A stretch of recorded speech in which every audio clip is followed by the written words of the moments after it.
Hai, bersua lagi kita pada minggu ini di kelas PJPK.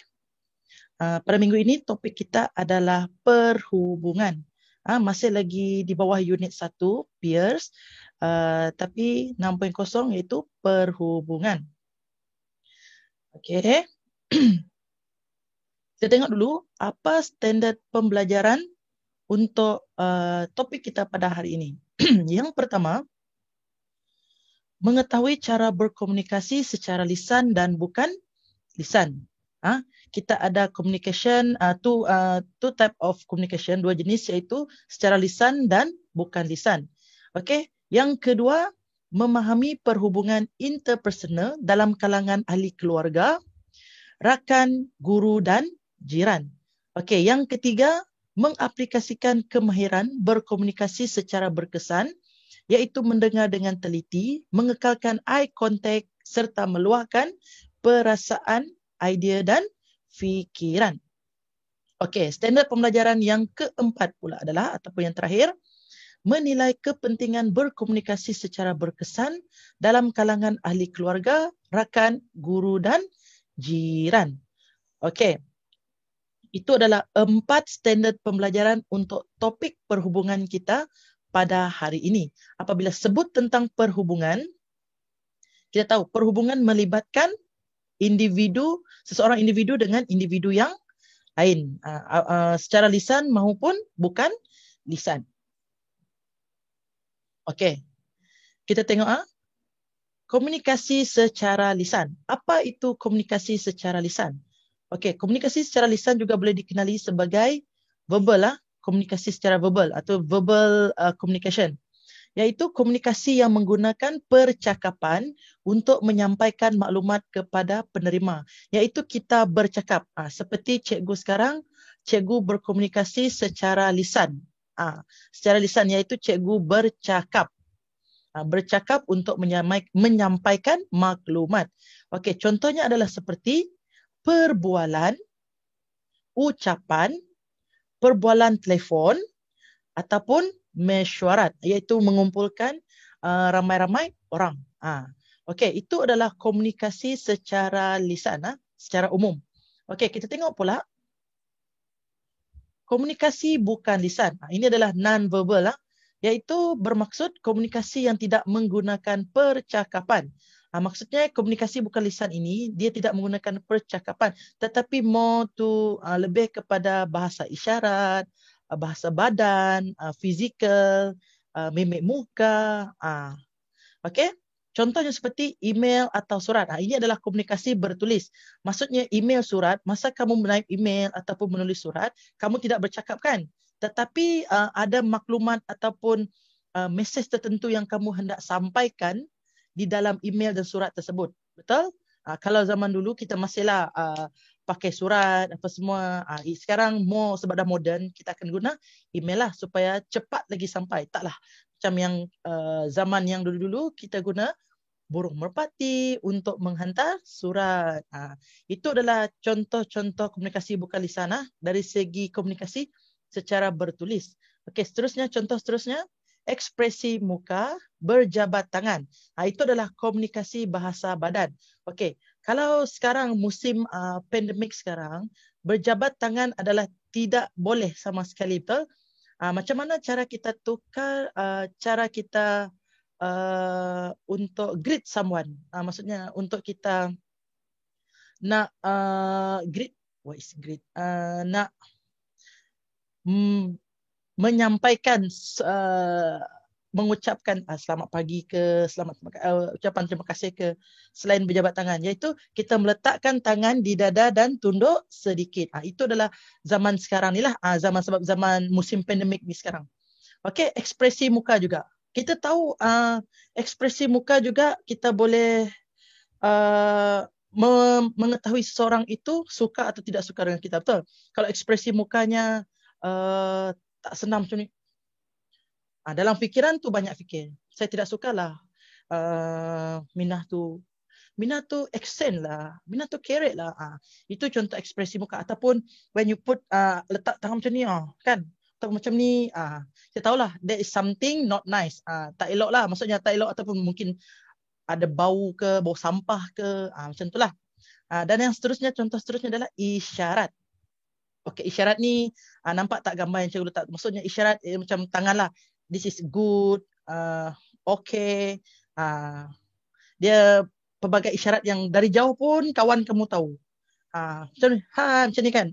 Macam ni, bye-bye, dia lambai. Okey, itu adalah komunikasi bukan lisan. Contoh-contoh komunikasi bukan lisan. Cikgu harap kamu fahamlah setakat ini. Okay, slide seterusnya. Okey, apa maksud interpersonal? Okey, interpersonal bermaksud kemahiran berinteraksi dengan individu lain atau sekumpulan individu secara lisan dan bukan lisan. Maksudnya, okey, cikgu bagi contoh situasi cikgu sekarang lah.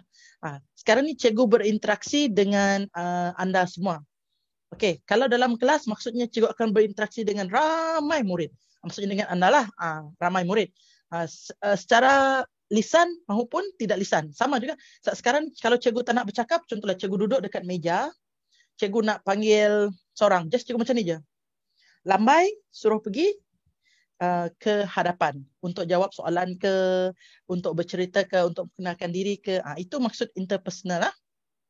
Kemahiran berinteraksi dengan individu lain atau sekumpulan individu secara lisan dan bukan lisan. Kalau dalam kelas, contoh macam ketua kelas lah. Ketua kelas akan lebih main peranan untuk bercakap dengan rakan-rakan yang lain apabila disuruh oleh guru kelas. Mungkin mengumpul buku latihan ke, membuat jadual ke. So, jadi dia akan briefing di hadapan kelas dengan rakan-rakan yang lain. Secara lisan maupun bukan lisan. Okey, kita tengok slide seterusnya.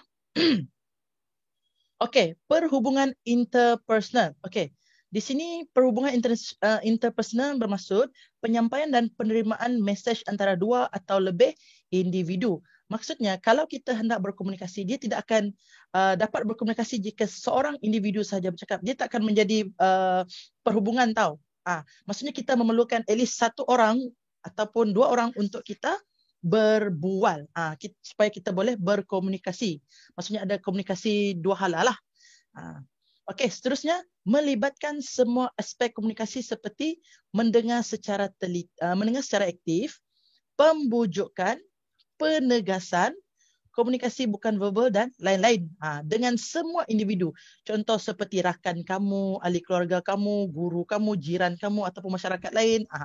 Maksudnya dia melibatkan semua aspek komunikasi. Maksudnya apabila seseorang itu bercakap, kamu mendengar secara aktif. Pembujukan itu dia more to kamu pembujukan, maksudnya more to kamu copy paste orang tersebut. Maksudnya kamu copy.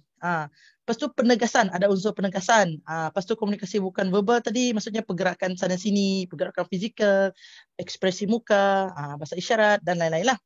Okey, seterusnya dia akan bersifat terus tanpa perantaraan atau saluran. Itu adalah tentang perhubungan interpersonal.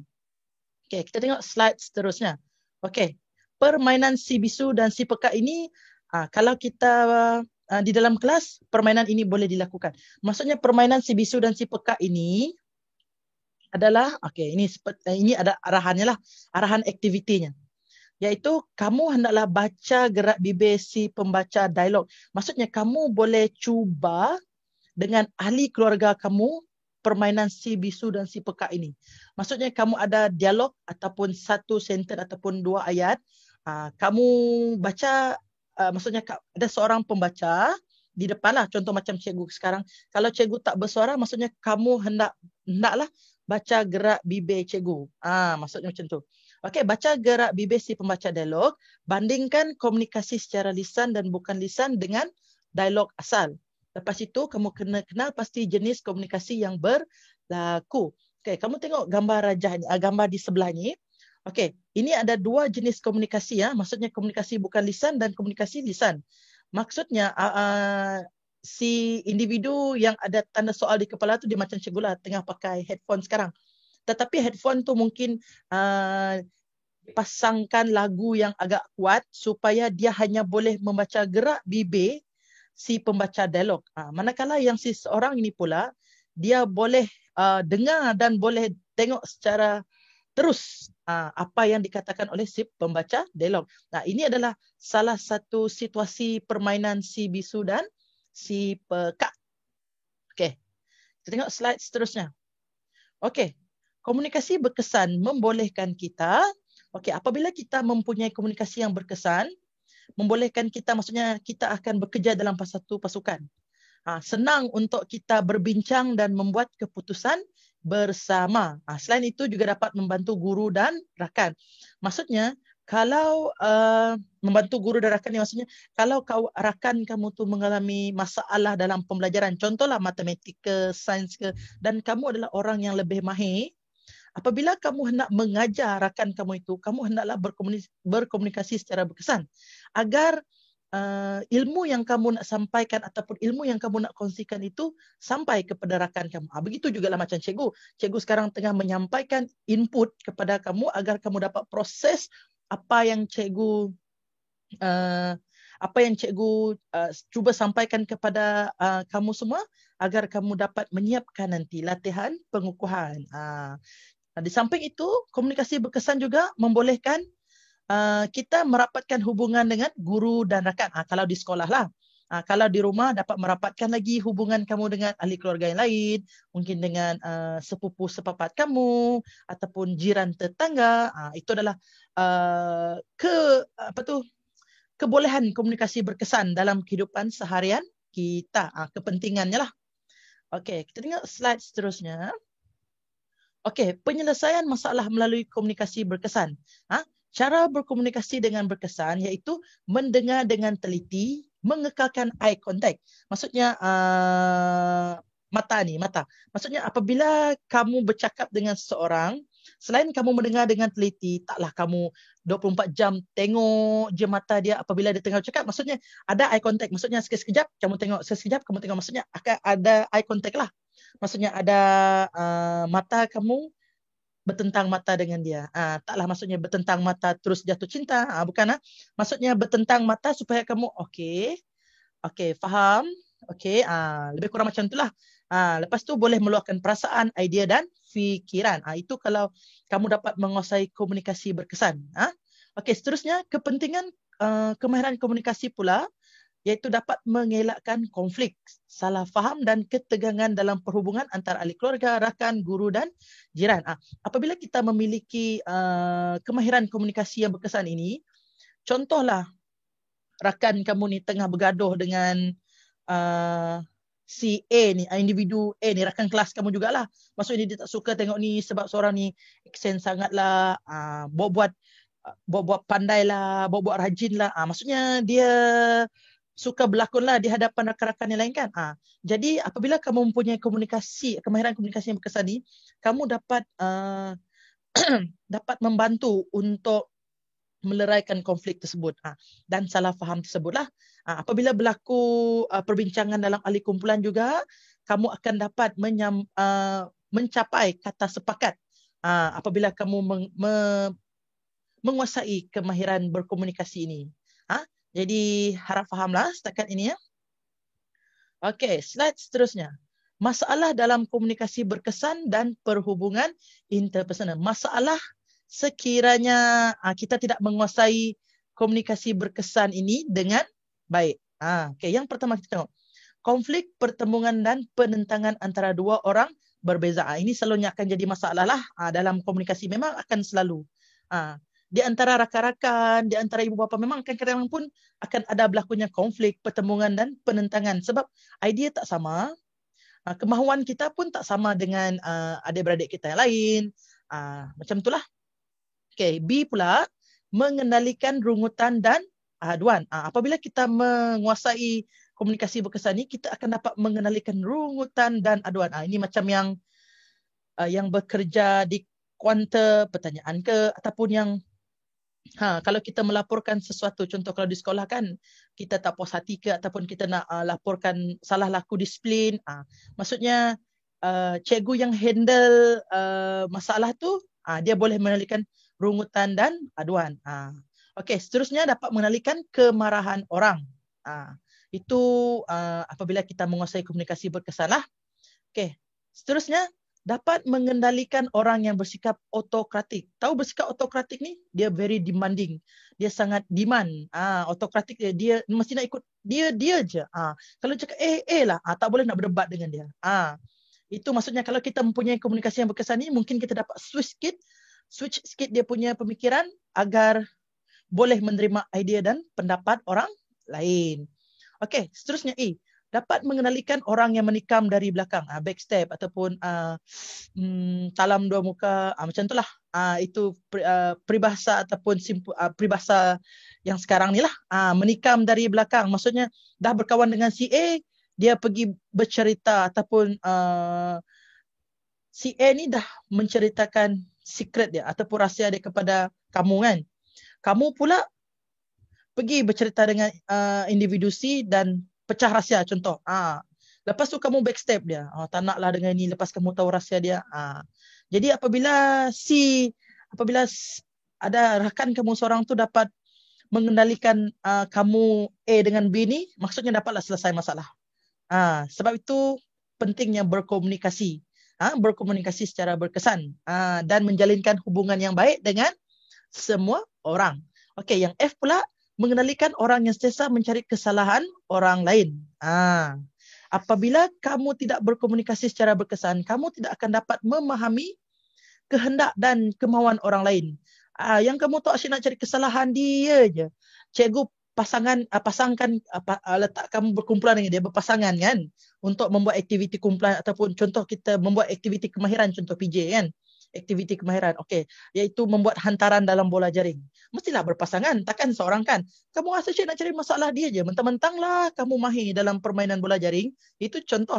Contoh, apabila kamu dapat berkomunikasi secara berkesan, memiliki kemahiran ini, kamu akan dapat mengendalikan. Contohlah dia tu asyik dalam cerita.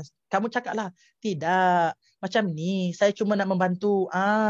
Kamu putarkan balik apa yang dia cakap tu dan cuba jernihkan suasana. Okey? Okey. Slide seterusnya. Okey, ini tips. Tips berkomunikasi dengan orang yang kamu baru kenal. Kan ada pepatah mengatakan, tak kenal maka tak cinta. Okey, tipsnya yang pertama, mulakan dengan kata-kata atau pertanyaan yang sederhana. Janganlah terus kamu mula-mula berkenalan dia tanya, dah ada kamu kita bercakap ni tak ada ke orang marah? Itu spesies buaya. Betul? Itu spesies buaya. Sebab dia terlalu cepat nak memulakan langkah. Maksudnya pertanyaan sederhana tu, okey. Hai, nama saya Mas Brilla. Nama kamu? Macam tu. Pertanyaan yang biasa saja. Pertanyaan yang biasa sebelum kita bertanyakan soalan yang lebih advance. Maksudnya dia ada peringkat lah. Dari yang ringan, sederhana. Okey, seterusnya membuatkan dia memperkenalkan dirinya. Sebab kamu dah perkenalkan diri tadi, secara tidak langsung dia akan memperkenalkan dirinya pula. Okey, seterusnya berikan soalan yang mencetuskan minat seseorang. Kalau kita baru berkenalan, apa soalan yang mencetuskan minat kamu? Kalau cikgu lah, contohlah kalau cikgu nak mencetuskan minat kamu. Mungkin cikgu tanya, kamu minat tak main PUBG? Contoh, kamu minat tak main Mobile Legends? Jom malam ni nanti kita boleh main. Contoh, itu mungkin mencetuskan minat seseorang yang zaman sekarang ni, zaman alaf 2021 ni. Sebab dia mau tu main game kan. Okey, seterusnya melakukan eye contact ketika bercakap. Kalau baru kenal ni, kalau kita buat eye contact, mungkin agak malu sikit lah saat baru kenal kan.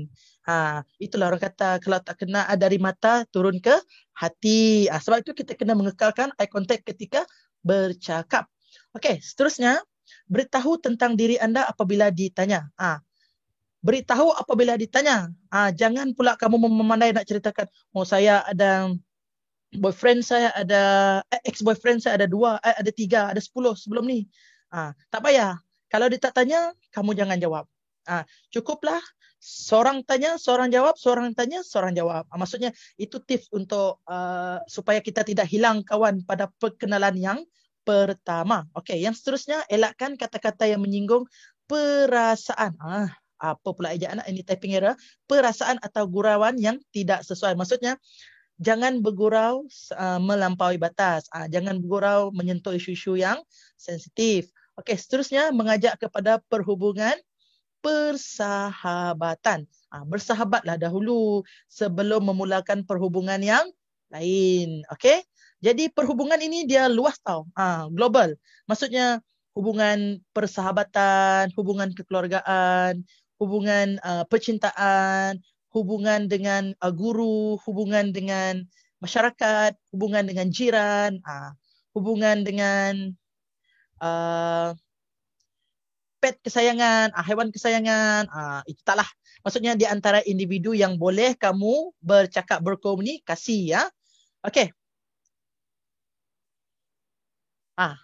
Jadi sampai di sini saja pembelajaran kita untuk topik perhubungan ini.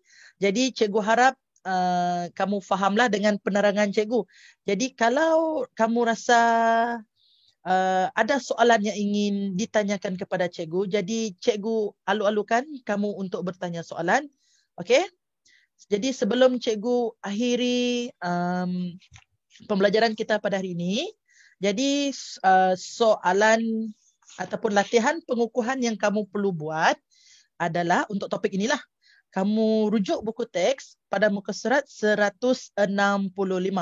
Latihan pengukuhan soalan nombor 1. Latihan pengukuhan soalan nombor 1 pada muka surat 165. Soalan nombor 1 iaitu kepentingan komunikasi di antara keluarga, rakan, guru dan jiran. Yang inilah. Oh, tak nampak. Okey, maksudnya nanti kamu rujuk buku teks. Buku teks tingkatan 1, muka surat 165, latihan pengukuhan soalan nombor 1. Okey. Sampai di sini saja pembelajaran kita pada hari ini. Jadi kita akan bersua lagi pada minggu hadapan. Pada hari yang sama. Okey. Bye. Okey, nampak tak? Bahasa tangan cikgu tu bye. Cikgu lambai lah. Cikgu lambai. Cikgu lambai. Bye.